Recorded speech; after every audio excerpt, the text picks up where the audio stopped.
Bismillah, Assalamualaikum warahmatullahi wabarakatuh. Alhamdulillah. Alhamdulillah, salatu wassalamu ala rasulillah wa ala alihi wa sahbihi wa mawalah wa la hawla wa la quwata illa billah ma ba'd. Masyarul muslimin, rahimani wa rahimakumullah, para pemirsa Foto TV yang insyaallah dimuliakan oleh Allah Azza wa Jalla. Mengucapkan ahlan wa sahlan wa marhaban bikum kepada para pemirsa Foto TV dimanapun Anda berada. Alhamdulillah, kita dipertemukan kembali oleh Allah Azza wa Jalla. Maka sudah sepatutnya kita bersyukur kepada Allah Azza wa Jalla atas pertemuan ini. Tentunya melalui program Live Interaktif Fatwa TV yang senantiasa kita nanti-nanti. InsyaAllah pada kesempatan kali ini akan dibimbing oleh Ustaz Dr. Abdullah Roy Hafidhallah Ta'ala dengan tema Akidah Islam, Jalan Lurus Akidah Islam. Ya.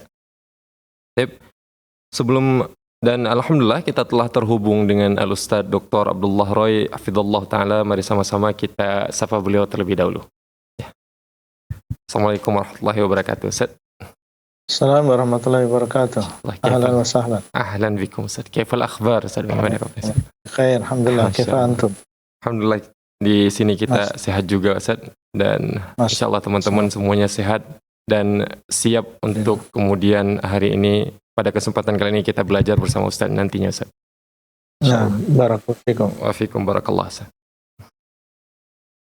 Baik, ahsanallahu ilaikum barakallahu fikum. Sebelum kita mulai program live interaktif kita pada kesempatan kali ini, kami ingin menyampaikan beberapa hal kepada para pemirsa Foto TV dimanapun Anda berada, bahwasanya program live interaktif Foto TV memungkinkan para pemirsa untuk bisa bertanya langsung kepada Ustaz Dr. Abdullah Roy Hafidhallah Ta'ala. Tentunya sesuai pertanyaan yang akan ditanyakan harus disesuaikan dengan tema kita pada kesempatan kali ini, yaitu perihal akidah Islam dan keimanan.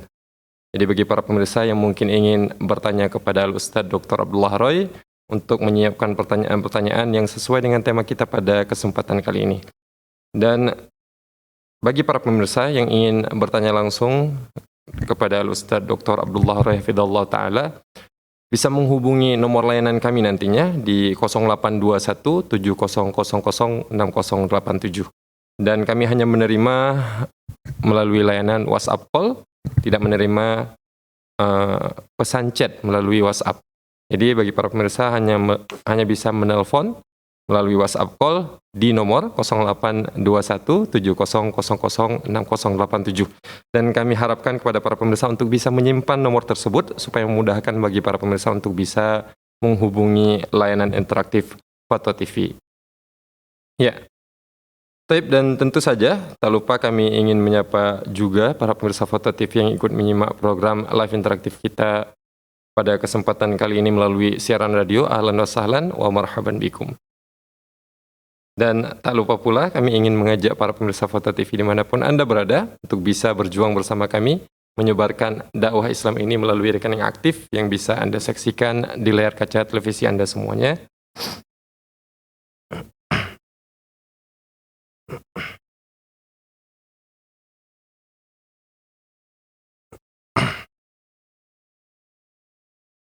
Ya, mengucapkan syukron jazakumullahu khairan katsira.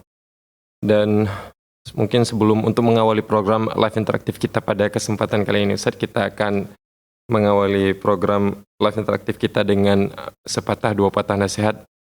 Falyatafaddal mashkuran ma'jura. Nah. Jazakumullahu khairan. Bismillahirrahmanirrahim. Alhamdulillah. Wassalatu wassalamu ala Rasulillah wa ala alihi wa sahbihi wa man walah. Alhamdulillah, kita bersyukur kepada Allah SWT dan memuji Allah yang telah banyak memberikan kenikmatan kepada kita semuanya. Tentunya di antara nikmat tersebut adalah nikmat umur, nikmat usia, demikian pula nikmat kesehatan, sehingga masih kita bisa terus menambah amal ibadah kita. Dan kita berdoa semoga kita pun diberikan kesempatan, diberikan kesehatan dalam menyambut bulan suci Ramadan yang sebentar lagi insyaallah akan kita masuki bersama. ada beberapa hal yang mungkin perlu kita sampaikan terkait dengan amalan menjelang Ramadan. Di antaranya apa yang disebutkan oleh Nabi SAW di dalam hadis Abu Hurairah, di mana beliau SAW mengatakan, sumu li ru'yatihi wa aftiru li ru'yatihi. Hendaklah kalian berpuasa karena melihatnya, yaitu melihat hilal. Hendaklah kalian berpuasa karena melihat hilal.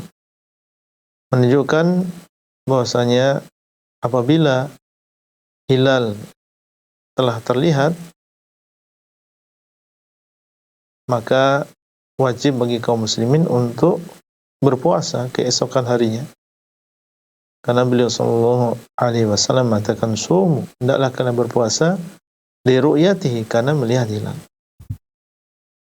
Kalau sudah diumumkan oleh penguasa, oleh pemerintah, bahwasanya hilal telah terlihat, maka besok kita berpuasa.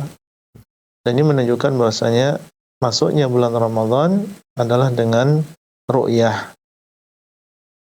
Wa aftiru li ru'yatihi, dan hendaklah kalian berbuka karena melihatnya juga, yaitu melihat hilal, melihat bulan, awal bulan, yaitu datangnya bulan Syawal.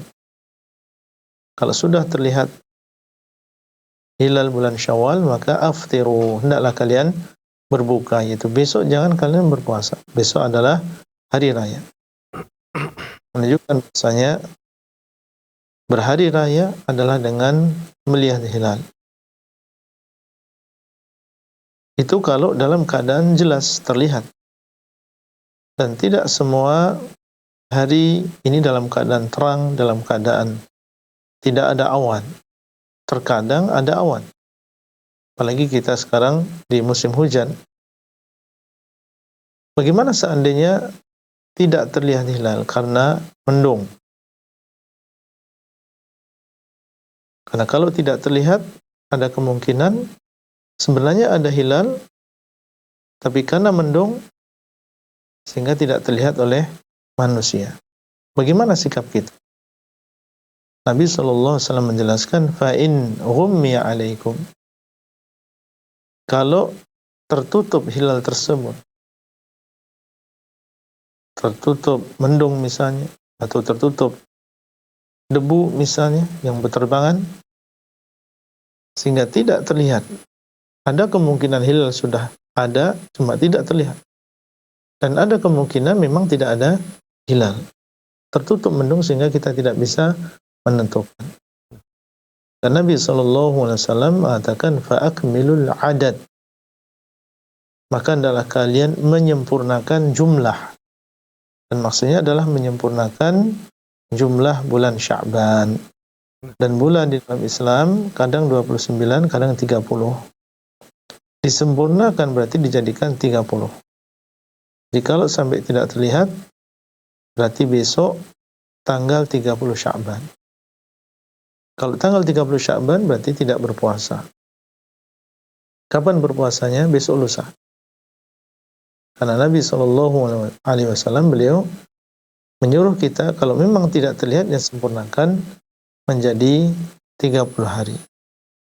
Sehingga tidak perlu di sana seseorang kemudian di hari tersebut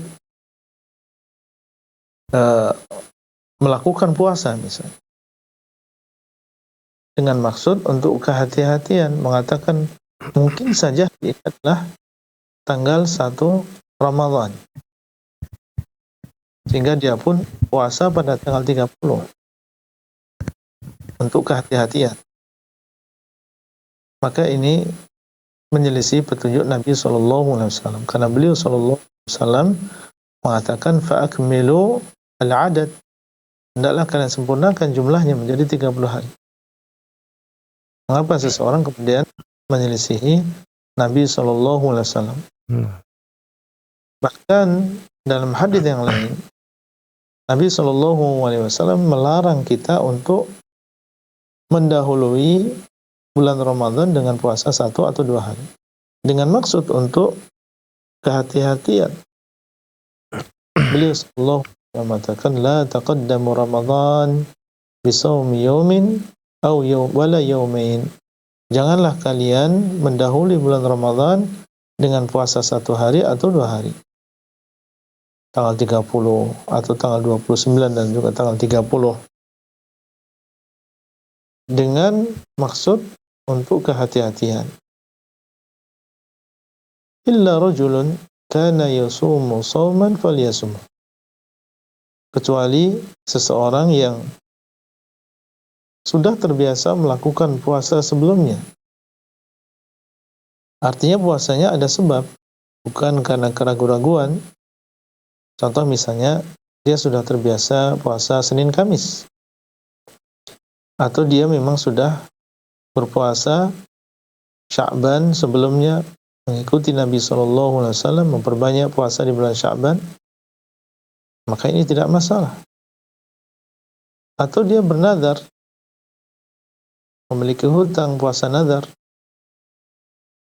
maka ini juga tidak masalah. Atau dia mengqadha, belum mengqadha puasa yang dia tinggalkan tahun yang lalu, tinggal beberapa hari lagi masuk di dalam bulan Ramadan, akhirnya dia pun puasa tanggal 27, 28, 29, 30. Tidak ada maksud di sana kehati-hatian. Niat dia adalah ingin qadha, atau dia ingin nadar, atau dia sudah terbiasa puasa sebelumnya. Maka kalau demikian, falyasum, silahkan dia melakukan puasa di hari tersebut. Ini menunjukkan satu di antara perkara yang harus kita perhatikan sebelum datangnya bulan Ramadan. Al-Imam An-Nawawi rahimahullah, ketika beliau mensyarah hadis ini, mengatakan fihi at-tasrihu bin nahyi an istiqbali Ramadan bi shaumi yawmin wa yawmain. Di dalamnya ada larangan yang jelas untuk menyambut Ramadan dengan berpuasa 1 atau 2 hari. Liman lam yusadif 'adatan lahu aw yasiluhu bima qablahu. Bagi orang yang ini bukan merupakan kebiasaan dia, atau bukan karena menyambung puasa sebelumnya. Fa illam yasilhu wala sadafa 'adatan fa huwa haram.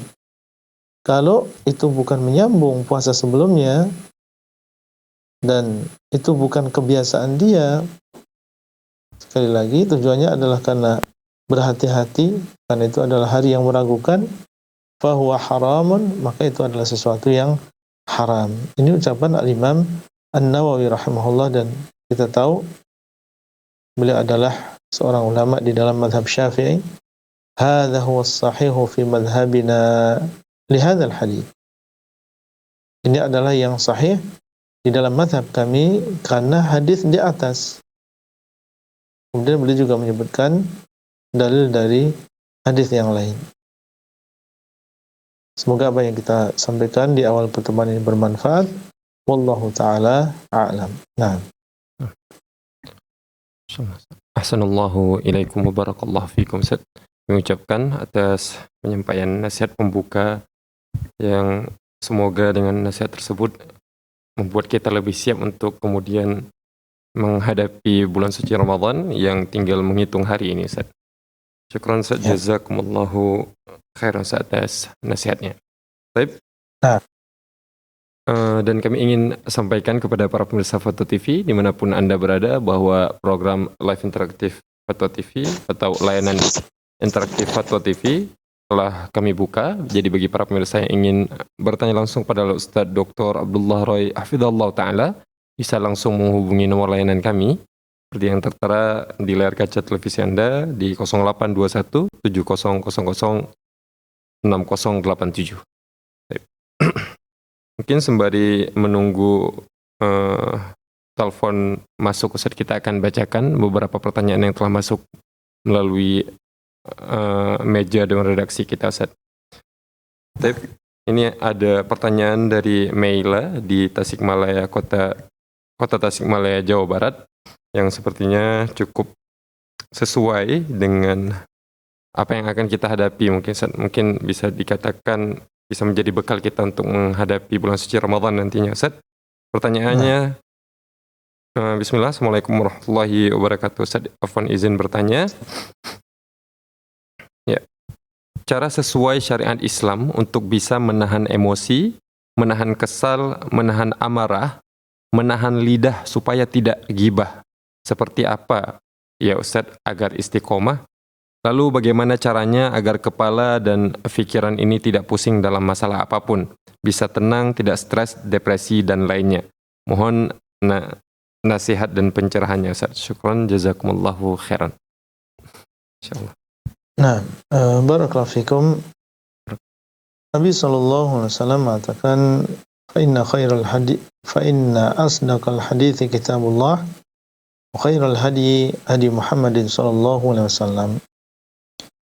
Sebaik-baik ucapan adalah ucapan Allah SWT, dan sebaik-baik petunjuk adalah petunjuk Rasulullah SAW.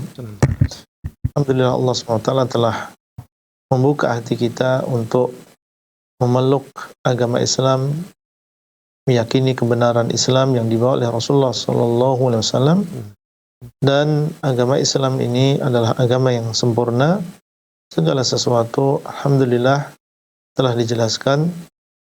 Tidak ada sesuatu yang mendekatkan kita kepada Allah, memasukkan kita ke dalam surga kecuali telah dijelaskan, dan tidak ada suatu kejelekan yang bisa menyebabkan seseorang sengsara masuk ke dalam neraka kecuali sudah dijelaskan kepada kita semuanya. Sehingga nasihat kita, kembalilah kepada Islam yang murni yang dibawa oleh Nabi SAW. Yakinlah bahwasanya di dalam agama ini ada seluruh yang kita butuhkan.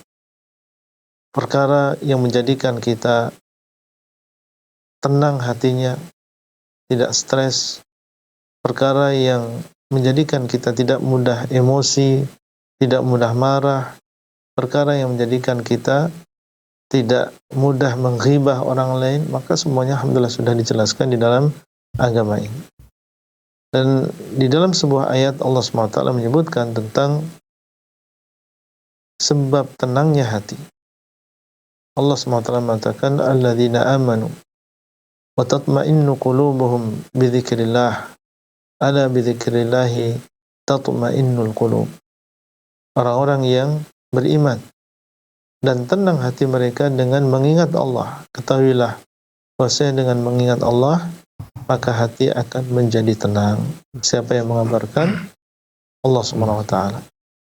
Dan dialah yang menciptakan hati, dan dialah yang mengabarkan kepada kita tips supaya hati kita menjadi tenang, yaitu dengan zikrullah, mengingat Allah Subhanahu wa taala. Mengingat tentang kekuasaannya, mengingat bahwasanya seluruh apa yang ada di langit dan juga di bumi adalah milik Allah SWT, dan dialah yang mengatur, dialah yang mentakdirkan. Apabila seseorang memahami bahwasanya segala sesuatu adalah dengan kehendak Allah, dengan takdir Allah, dan bahwasanya Allah SWT tidaklah melakukan itu kecuali karena hikmah, maka ini yang menjadikan seseorang tenang hatinya dan mendapatkan hidayah. Allah SWT mengatakan, ma asaba min musibatin illa biiznillah wa man yu'min billahi yahdi qalbah. Tidaklah menimpa musibah kecuali dengan izin Allah. Dan barang siapa yang beriman kepada Allah, maka Allah SWT akan memberikan hidayah kepada hatinya, dijadikan dia tenang. Berkata Qatadah, hadha ar-rajulu asabathu musibah faya'lamu annaha min indillah wa yasbir wa yahtasib. Ini adalah seseorang yang ditimpa musibah dan dia mengetahui bahwasanya itu adalah berasal dari Allah, akhirnya dia pun bersabar dan mengharap pahala dari Allah SWT. Kembali kita kepada Al-Quran. Jangan kita mencari ketenangan dari arah yang lain. dengan misalnya menonton sesuatu yang maksiat atau bahkan memperbanyak sesuatu yang mubah, menganggap bahwa di dalam itu semua ada ketenangan, tidak mungkin seseorang bisa menenangkan hatinya dengan sebenar-benarnya kecuali apabila dia mengingat Allah SWT. Demikian pula tentang masalah menahan emosi, maka di antara caranya adalah beriman dengan takdir. Dan di antara caranya adalah seorang mengucapkan isti'adzah, meminta perlindungan kepada Allah dari godaan syaitan. Kayak namanya amarah, emosi, ini berasal dari syaitan. Apabila seseorang mengatakan a'udzubillahi minasyaitonirrajim, maka ini bisa menjadi sebab perginya syaitan dari dirinya sehingga dia pun akan reda amarahnya. Ghibah, dan ini adalah dosa besar, membicarakan kejelekan orang lain. Di antara cara menjauhinya adalah seseorang berusaha mengoreksi dirinya sendiri. Ya ayyuhalladzina amanu taqullaha wal tandur nafsum ma qaddamat lighad. Wahai orang-orang yang beriman, hendaklah kalian bertakwa kepada Allah, dan hendaknya sebuah jiwa melihat kepada dirinya apa yang sudah dia kerjakan untuk masa depannya. Masing-masing dari kita memuhasabah dirinya sendiri, mencari kekurangan dirinya sendiri, kemudian dia berusaha untuk memperbaiki. Seandainya seseorang melihat dirinya sendiri, niscaya dia tidak akan habis-habisnya mencari kesalahan dan juga kekurangan diri sendiri, sehingga tidak ada waktu bagi dia untuk mencari kesalahan orang lain. Seandainya disebutkan kekurangan orang lain, dia akan teringat dirinya sendiri, ana tidak lebih baik daripada orang tersebut. Dan hendaklah dia mengingat bahasanya ghibah ini adalah sebuah kezaliman, mendolimi kehormatan saudaranya. Dan kezaliman ini sesuatu yang membahayakan amalan seseorang. Dan di hari kiamat akan ada qisas antara orang yang mendolimi dengan orang yang dizalimi. Allah SWT tidak akan masukkan seseorang baik ke dalam surga atau ke dalam neraka kecuali sudah diqisas terlebih dahulu.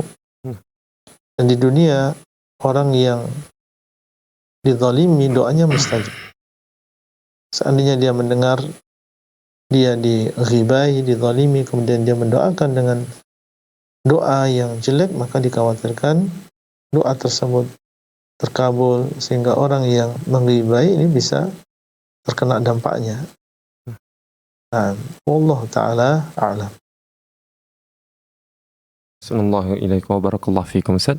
Mengucapkan atas jawabannya, dan kami juga ucapkan jazakumullahu khairan bagi yang telah mengirimkan pertanyaan. Dan alhamdulillah kita telah terhubung dengan penelpon kita yang pertama pada kesempatan kali ini. Ada Abu Zaid di Bandung.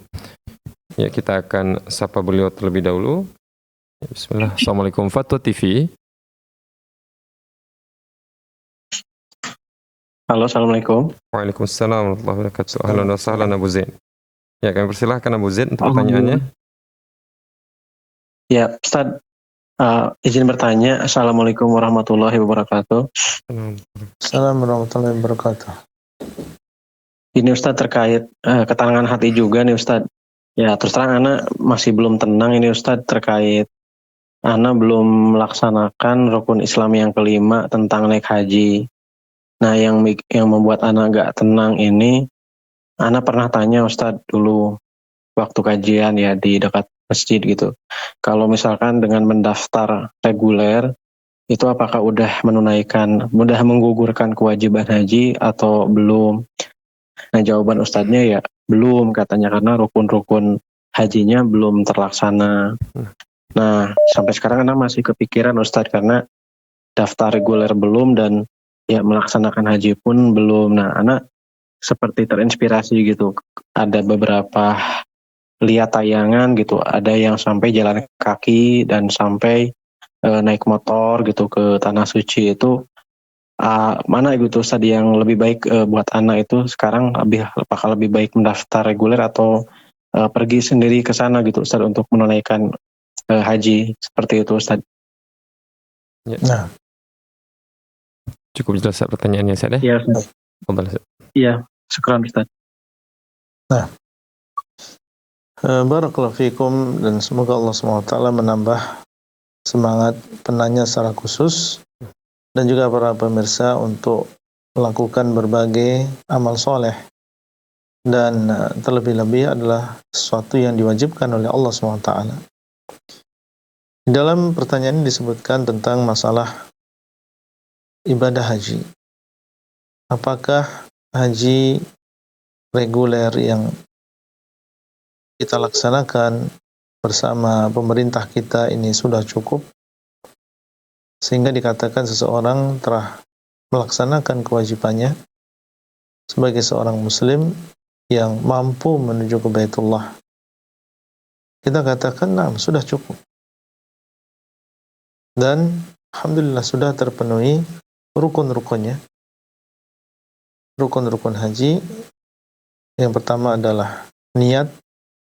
Alhamdulillah ada di dalam masing-masing diri para jamaah haji kita ketika dia mau melakukan ihram, niat untuk ihram, dan itu adalah rukun haji. Kemudian yang kedua adalah tawaf, ifadah. Kemudian yang ketiga adalah sa'i. Dan yang keempat adalah wukuf di Arafah.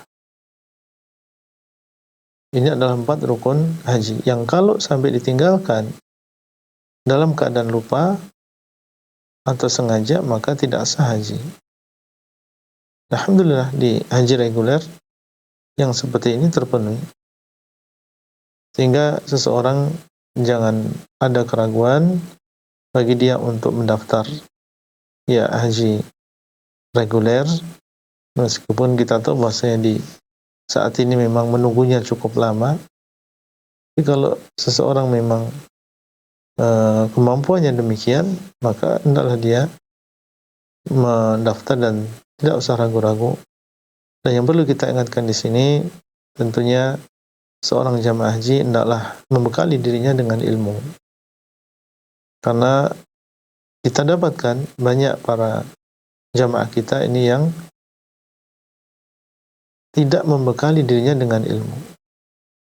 Dan ibadah haji ini adalah ibadah yang mungkin kebanyakan mereka sekali dalam seumur hidup. Bukan seperti sholat yang dilakukan setiap hari. Sehingga kalau memang demikian, kita harus lebih ekstra lagi dalam mempelajari tentang manasik haji ini. Berhati-hati. Mengambil pelajaran dari orang-orang yang telah berlalu. Nah, banyak yang melakukan kesalahan, seperti misalnya melempar jumrah pada tanggal 11, 12, 13 sebelum waktunya, atau misalnya tidak bermalam di Muzdalifah dengan sengaja misalnya, atau meninggalkan Arafah sebelum maghrib padahal dia sudah datang di Arafah dari siang. Ada di sana beberapa kewajiban, bukan rukun, yang dilanggar oleh sebagian jamaah kita. Maka ini perlu perbaikan tentunya, karena orang yang meninggalkan kewajiban dengan sengaja, dia berdosa. Meninggalkan kewajiban dengan sengaja, maka dia berdosa, dan diharuskan dia untuk menyembelih dam, yaitu seekor kambing yang memenuhi syarat, disembelih di kota Mekah, di tanah haram, dan dibagikan untuk orang-orang fakir miskin yang ada di tanah haram. Ini konsekuensinya. Dan ini subhanallah, banyak kita lihat yang demikian.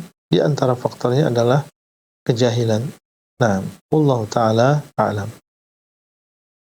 Ahsanallahu ilaikum wa barakallahu fikum. Saya kami ucapkan atas jawabannya dan kami juga ucapkan jazakumullahu khairan Abu Zaid atas kebersamaannya.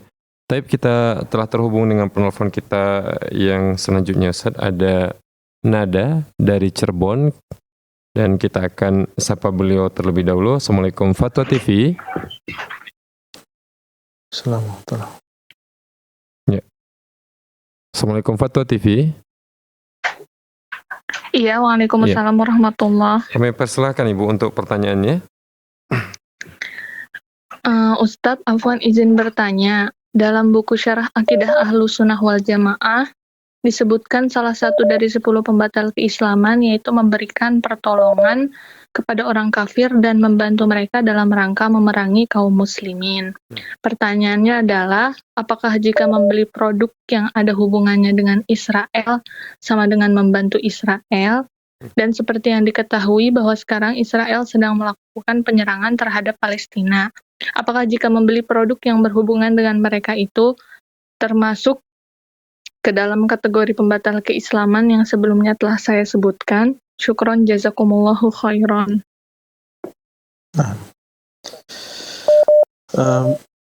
Barakallahu fikum. Pertama, yang dimaksud dengan membantu orang-orang musyrikin dalam memerangi kaum muslimin adalah apabila dia membantunya dengan tujuan supaya nampak kesyirikan, dengan tujuan supaya samar keislaman, kalimatut tauhid. Kalau dia membantu orang-orang musyrikin memerangi kaum muslimin supaya nampak kesyirikan di negeri tersebut, maka inilah yang menjadikan seseorang keluar dari agama Islam.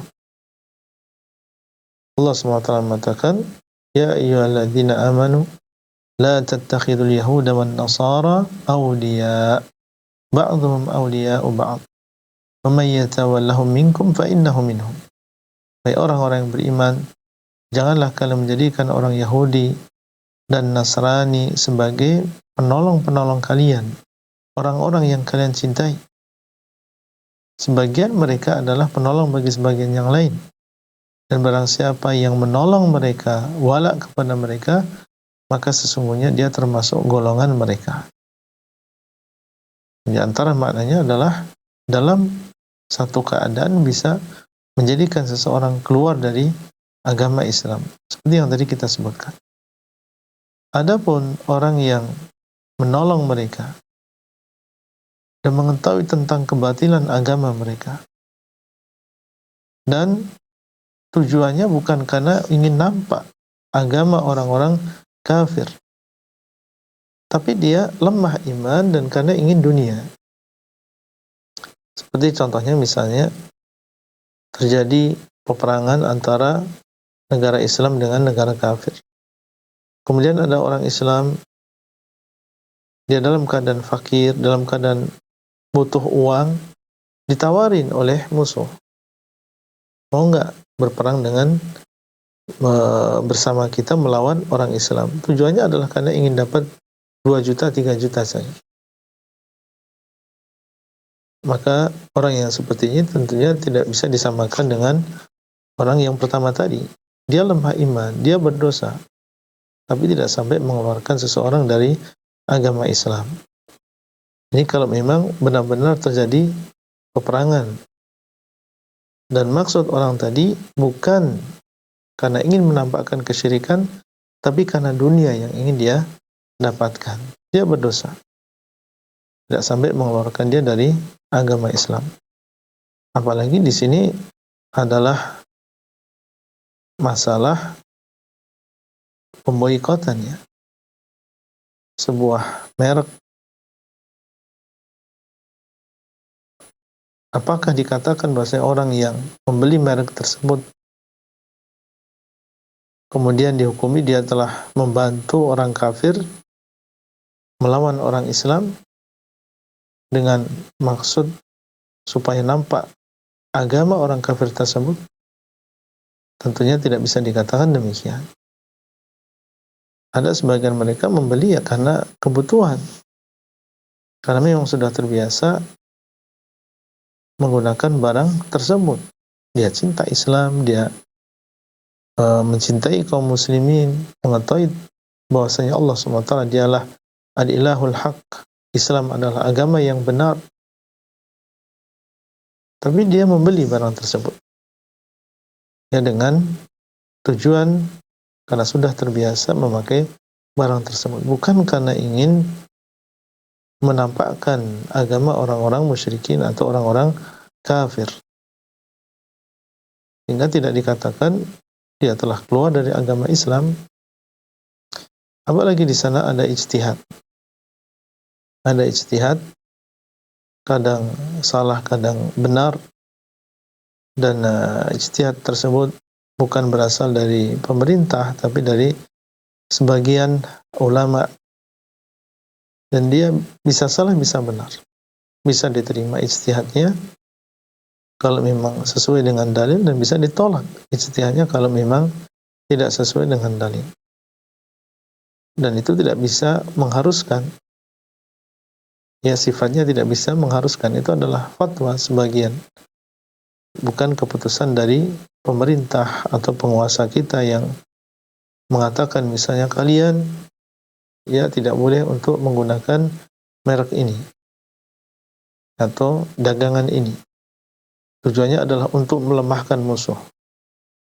Kalau memang itu adalah keputusan dari penguasa kita mengatakan jangan beli yang ini, maka kita mendengar dan taat. Kita tinggalkan merek tersebut karena menurut beliau setelah bermusyawarah ini bisa melemahkan musuh. Dalam keadaan demikian kita mendengar dan taat kepada beliau. Adapun fatwa sebagian, maka yang namanya fatwa ini tidak melazimkan, tidak mengharuskan, sehingga tidak dikatakan kemudian orang yang tidak mengikuti fatwa tersebut dihukum media sebagai orang yang kafir, keluar dari agama Islam. Wallahu ta'ala a'lam. Nah,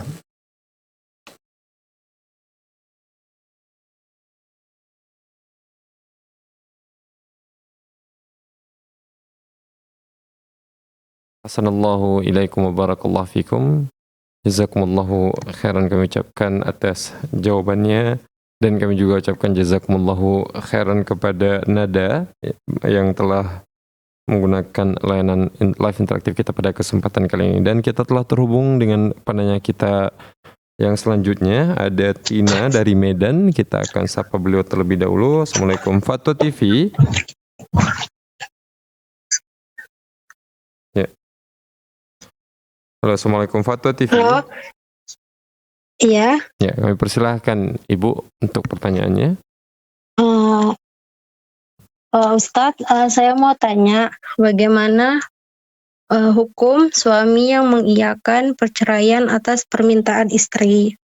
Contohnya, jika suami bilang jika si istri bilang ceraikan saya dan suami bilang ya udah kalau kamu maunya itu, apakah itu jatuh talak Ustadz? Dan bagaimana hukum talak kinayah bagi suami yang temperamental, yang kalau marah selalu tidak terkontrol ucapannya dengan tujuan mengancam? Ya. Cukup jelas ada pertanyaannya? Ya. Silakan Ustaz untuk jawabannya. baik. Barakallahu fiikum. Barakallahu. Nah, fadhal. Nah, Ibu penanya dan juga para pemirsa yang dimuliakan oleh Allah SWT, perlu kita ingatkan kembali diri kita dan juga para pemirsa sekalian, kaum muslimin dan juga muslimat, tentang pentingnya seorang menjaga lisannya. Jangan sampai dia bermudah-mudahan tidak menjaga lisan, karena dikhawatirkan orang yang tidak bisa menjaga lisannya, menggunakan lisannya dalam kebaikan, maka dia akan menyesal. Secara khusus di sini adalah seorang suami yang dia adalah kepala rumah tangga dan urusan ini di tangannya, maka hendaklah dia berhati-hati. Jangan dia mudah marah, jangan dia mudah untuk mengatakan cerai, dan hendaklah dia memahami tentang sifat seorang wanita yang kurang akalnya dan sering salahnya, dan terkadang di antara kekurangan akalnya mengucapkan ucapan seperti ini, yaitu meminta cerai dan seterusnya. Dan kadang wanita tersebut ketika meminta itu bukan maksudnya ingin benar-benar meminta cerai, ya. Dia ingin perhatian dari suaminya, sehingga dalam hal ini seorang laki-laki hendaklah dia berhati-hati. Dia harus mengetahui dengan baik karakter seorang wanita. Justru yang dia inginkan adalah kita memperhatikan lebih kepada dirinya, berusaha untuk menahan. Jangan justru malah kita mengatakan, kalau begitu aku ceraikan. Padahal keinginan dari wanita tersebut adalah ingin keluar dari lisan kita bahasanya kita ini masih mencintai dia. Jadi kita ingatkan yang demikian secara umum kepada khususnya para laki-laki, ya, para suami. Terkait dengan pertanyaan tadi, silakan Ibu mungkin bisa langsung datang ke KUA setempat, ya, dan mereka lah nanti akan melihat masalah ini, apakah itu sudah jatuh talak atau belum. Apa yang mereka katakan, kalau mereka mengatakan belum, ya alhamdulillah. Kalau mereka mengatakan sudah jatuh talak, ya berarti itu sudah jatuh talak. Wallahu ta'ala a'lam. Nah, Insyaallah. Assalamualaikum warahmatullahi wabarakatuh atas jawabannya, dan kami juga ucapkan jazakumullahu khairan kepada Ibu Tina atas kebersamaannya. Dan kita telah terhubung dengan penelpon kita yang selanjutnya, ada Ibu Rini di Garut. Kita akan sapa beliau terlebih dahulu. Ya, Assalamualaikum Fatwa TV. Mohon maaf sebelumnya Ibu. Mungkin bisa, ya, mohon maaf sebelumnya Ibu, mungkin bisa dikecilkan terlebih dahulu volume televisinya Ibu. Udah. Ya, silakan Ibu untuk pertanyaannya. Assalamualaikum warahmatullahi wabarakatuh, Pak Ustadz. Assalamualaikum warahmatullahi wabarakatuh. Pak Ustadz, saya izin bertanya, apakah boleh di bulan puasa menunda haid dengan cara meminum pil KB? Alasannya biar tidak punya utang puasa. Ya. Cukup ya? Ya. Ya. Cukup, jazakumullahu khairan. Ya. Fadhal Ustaz. Waalaikumsalam warahmatullahi wabarakatuh. Assalamualaikum warahmatullahi wabarakatuh. Baik. Allah SWT di dalam takdirnya pasti di sana ada maksud, ada hikmah. Termasuk di antaranya adalah Allah SWT menjadikan bagi kaum wanita haid setiap bulannya. Di sana ada darah kotor yang keluar. Maka Allah SWT menciptakan itu karena ada hikmah, ada maksud, ada kebaikan bagi wanita tersebut. Banyak hikmahnya, dan di antara hikmahnya adalah dengan haid tersebut, ya, keluar kotoran yang ada di dalam dirinya, kemudian dengannya diketahui apakah seorang wanita ini dalam keadaan hamil atau tidak hamil, sehingga kita tahu bahwasanya apabila terlambat maka di sini ada kegembiraan di dalam diri sebagian wanita karena kemungkinan dia sudah hamil dan seterusnya. Sehingga wallahu ta'ala a'lam, seorang wanita berjalan sesuai dengan tabiatnya. Ketika dia haid, dibiarkan dia haid, maka ini lebih baik. Dan alhamdulillah Allah SWT telah memberikan jalan keluar. Apabila seorang di bulan Ramadan kemudian datang haid, maka dia tidak berpuasa, kemudian dia mengganti puasa tersebut di hari-hari yang lain. Dan Allah SWT dialah yang mengetahui apa yang terbaik bagi wanita. Maka ini yang lebih baik. Dibiarkan ya secara alami, kemudian yang kita tinggalkan karena haid, kita ganti di hari yang lain. Sebagaimana dahulu para wanita di kalangan sahabat Nabi SAW, demikianlah yang mereka lakukan. Nah, dan semoga niat yang ada di dalam hati seseorang, ya Allah, seandainya saya tidak haid, saya termasuk orang yang berpuasa dan baik dalam berpuasa, semoga yang demikian ada pahala tersendiri.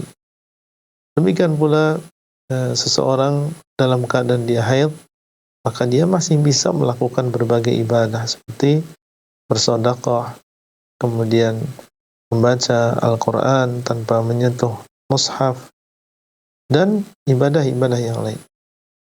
Ini yang kita utamakan.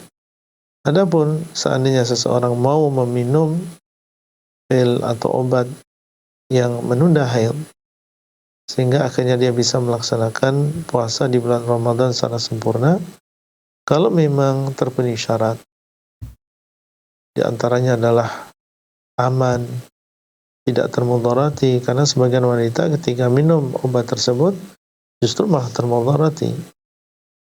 Kalau memang aman, tidak termudarati, maka tidak masalah.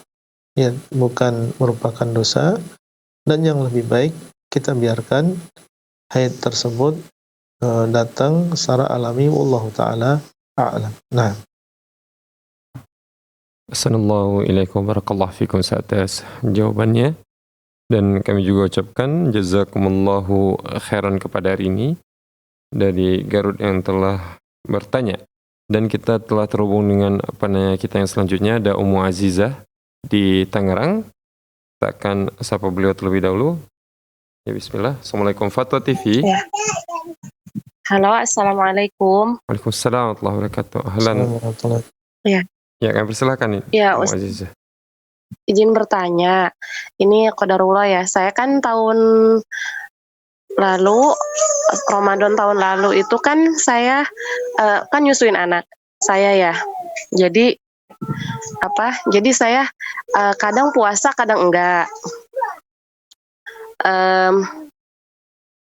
Terus saya berpikir, karena kan saya maunya kodok, saya berpikir saya kodoknya pas kalau udah selesai menyusui aja. Nah ternyata pas saya tanya salah satu ustadz, ternyata saya wajib puasa. Nah qadarullah karena udah mepet waktunya, kan hutang puasa saya itu banyak, sekitar 16 hari. Jadi saya sekarang udah puasa udah dapat 12 hari alhamdulillah. Tapi kemarin itu saya ngalamin agak berat gitu Ustadz. Soalnya kan masih nyusuin juga, terus terasa lemes banget, tapi masih saya paksakan gitu. Nah kemarin itu 2 hari qadarullah saya nggak enak badan, tapi sehari saya paksakan terus puasa, tapi saya ngerasa lemes dan berat gitu, sampai saya tuh nggak ngerjain kerjaan rumah gitu, karena saya pengen puasa. Nah hari ini saya nggak puasa karena dilarang sama suami. Nah besok juga saya nggak tahu mau puasa apa enggak gitu. Tapi saya ngerasa berat dan juga waktunya udah mepet Ustadz gitu. Saya masih punya utang 4 hari lagi. Nah apakah ada solusi untuk saya gitu Ustadz? Apakah ada uzur untuk saya? Apa harus tetap saya melanjutkan puasa saya gitu, membayar kodok saya gitu Ustadz? Itu saja Ustadz. Mohon. Ya, mohon jangan dimatikan terlebih dahulu ya, Ummu Azizah. Fadhal Ustaz. Nah. Baik. Barakallahu fikum. Insyaallah tidak masalah. Alhamdulillah kita sudah tahu kita punya kewajiban untuk mengqadha, dan tinggal 4 hari lagi, 12 hari kita sudah selesai, dan sekarang kita dalam keadaan kurang sehat. Seandainya kita dalam keadaan sehat, alhamdulillah kita bisa mengqadhanya, tapi karena kurang sehat sampai seandainya nanti datang Ramadan dan kita belum membayar 4 hari tadi karena kita sakit, maka kita ada uzur. Bagaimana solusinya? Ya kita ganti nanti setelah Ramadan. Kita ganti setelah bulan Ramadan dan tidak ada di sana fidyah, alhamdulillah. Tapi seandainya kita besok sehat ya dan kuat, bisa melaksanakan puasa tanpa termudarati, maka alhamdulillah bisa kita qadha sebelum datang bulan Ramadan tahun ini. Tapi kalau tidak bisa, ya kita qadhanya setelah bulan Ramadan dan tidak ada di sana fidyah karena kita menunda disebabkan uzur. Wallahu ta'ala a'lam. Nah, Ahsanallahu ilaikum wa barakallahu fikum atas jawabannya. Dan kami juga ucapkan jazakumullahu khairan kepada Ummu Azizah yang telah bertanya. Dan kita menerima satu penelpon terakhir ini Ustaz, sepertinya ada Ummu Yodi di Pekanbaru. Kita akan sapa beliau terlebih dahulu. Bismillah, Assalamualaikum Fatwa TV. Waalaikumsalam warahmatullahi wabarakatuh. Ya, persilakan Ummu Yodi, singkat Ummu Yodi ya. Iya. Oke, ya. Begini Ustadz, pertanyaannya, kami mempunyai grup hafalan. Selama Ramadan ini mana yang lebih baik? Libur menambah hafalan namun tetap murojaah yang sudah dihafal, atau libur dari menambah hafalan dan murojaah, fokus memperbanyak membaca dan menamatkan Al-Quran? Nah, mana yang lebih baik Ustadz? Ya, kami ucapkan jazakumullah khairan Ummu Yodi atas pertanyaannya. Iya, syukron, jazakallahu khairan. Assalamualaikum. Assalamualaikum warahmatullahi wabarakatuh. Kalau kita melihat apa yang dilakukan oleh para salaf, dahulu mereka banyak mengkhatamkan Al-Quran di bulan Ramadan. Ada di antara mereka yang mengkhatamkan Al-Quran sepekan sekali. Ada di antara mereka yang bahkan 2 hari sekali. Bahkan ada di antara mereka yang sehari sekali dia mengkhatamkan Al-Quran. Dan sepertinya dinukil dari sebagian sampai 2 kali dalam sehari mengkhatamkan Al-Quran di bulan Ramadan. Seperti yang dinukil dari Rabi' ibn Sulaiman, beliau menukil dari gurunya yaitu Al-Imam Syafi'i, di bulan Ramadan mengkhatamkan sampai 60 kali. Artinya dalam sehari mengkhatamkan Al-Quran 2 kali. Sehingga wallahu ta'ala a'lam, kalau memang demikian keadaannya, berarti di bulan Ramadan kita dianjurkan untuk memperbanyak membaca Al-Quran. Sehingga kalau yang ditanyakan adalah apakah menghentikan sementara hafalannya dan memperbanyak membaca Al-Quran, maka kita katakan afdalnya demikian. Afdalnya kita fokus untuk banyak membaca Al-Quran, dan insya Allah kita lanjutkan untuk menghafal kembali, menambah hafalan kita insya Allah setelah bulan Ramadan. Dan kalau memang 2 kebaikan ini bisa dijamak, maka alhamdulillah. Seandainya 2 kebaikan ini bisa dijamak, artinya murajaah dan hafalan terus berjalan dan membacanya juga terus berjalan, maka tentunya ini adalah lebih baik. Wallahu ta'ala a'lam. Nah, insyaallah. Assalamualaikum ilaikum wa barakallahu fikum Ustaz atas jawabannya. Dan kami juga ucapkan jazakumullahu khairan kepada Ummu Yodi atas pertanyaannya. Dan dengan berakhirnya jawaban tadi Ustaz, maka berakhirlah perjumpaan kita pada kesempatan kali ini Ustaz. Karena ya kita dibatasi oleh waktu. Dan kami ucapkan sekali lagi Ustaz, jazakumullahu khairan katsiran atas ilmu yang bermanfaat pada kesempatan kali ini. Barakallahu fikum Ustaz wa ahsanallahu ilaikum. Dan alhamdulillah setelah dari apa yang telah kami rangkum pada kesempatan kali ini, kita berhasil menjawab sebanyak 7 pertanyaan Ustaz, 1 dari Dewan Redaksi dan 6 dari penelpon Ustaz. Dan kami ucapkan sekali lagi juga jazakumullahu khairan kepada seluruh pemirsa yang ikut bertanya pada kesempatan kali ini. Dan bagi seluruh pemirsa tentunya yang mengikuti program live interaktif kita pada kesempatan kali ini. Ya. Dan kami ingin mengajak para pemirsa Foto TV dimanapun Anda berada untuk bisa berjuang bersama kami, menyebarkan dakwah Islam ini tentunya melalui rekening aktif yang bisa Anda saksikan di layar kaca televisi Anda semuanya, dan juga ya.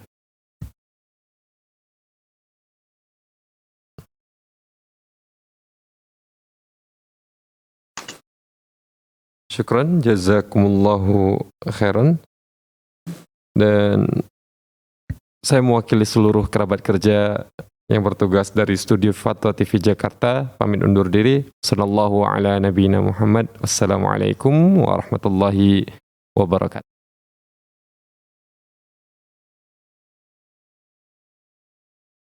Saya yang sekolah pesantren. Ini mau nanya. Sudah bersuci. Terima kasih Kemudian Bapak. bersentuhan dengan suami.